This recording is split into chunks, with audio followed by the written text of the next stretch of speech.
Hi, I am Master Solomon Brenner, author of Black Belt Parenting, The Art of Raising Your Children for Success. Today's parenting tip is taking the lid off your child. Some of you may know how flea trainers train their fleas.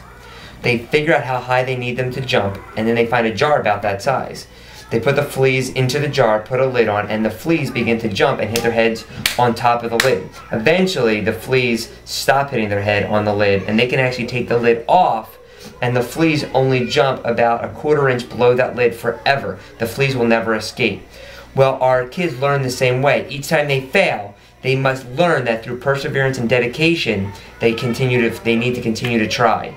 You need to teach them to remove that lid. Remember, great kids start with Black Belt parents.